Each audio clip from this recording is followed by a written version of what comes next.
Dicle Barajı'nın kapağının patlaması sonucu Dicle Nehri bugün bayağı yükselmiş. Bizim çardakçı arkadaşlarımıza zararı olmuştur.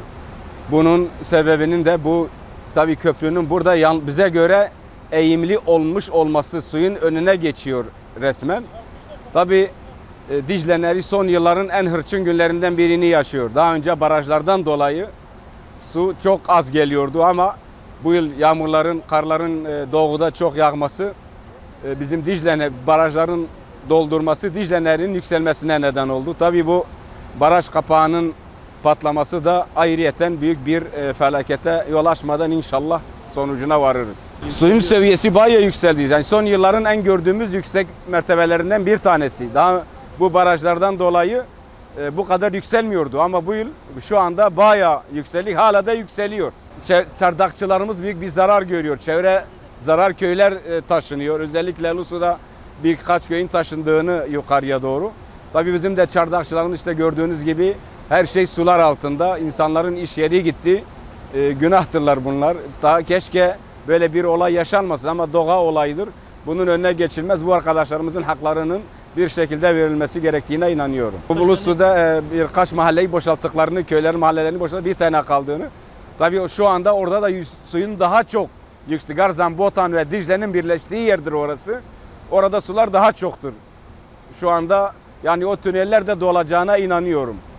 Dün akşam haber aldık kapağın koptuğunu. Tabii beklemiyorduk. Normal mevsim normalinin çok üstünde su.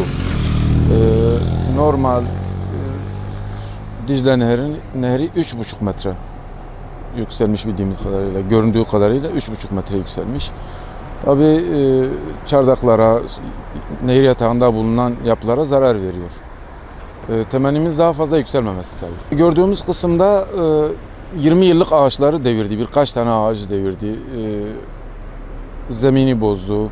Gördüğünüz yapılar hala sular altında kullanılamaz durumda. Görünen şu an onlar. Hiç bilgi almadık. Sadece biz de sosyal medyadan takip ediyoruz.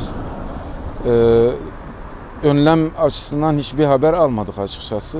Sadece bekliyoruz işte daha fazla yükselmemesini temenni ediyoruz o kadar. Dere kenarında hem iş yerlerimiz hem evlerimiz var. Yani son yıllarda bu kadar yükselmeyi görmediğimiz için aslında millet biraz daha da yanaştı yani yatağa yanaştı. Bundan sonraki süreçte artık yetkililerin bizi bilgilendirmesini istiyoruz. Suyun gidişatıyla ilgili, suyun durumuyla ilgili. Suyun yükselmesi tabii bizi endişelendiriyor. Bundan sonrası için de endişeliyiz. İnşallah daha fazla yükselmez. Bilgi bekliyoruz.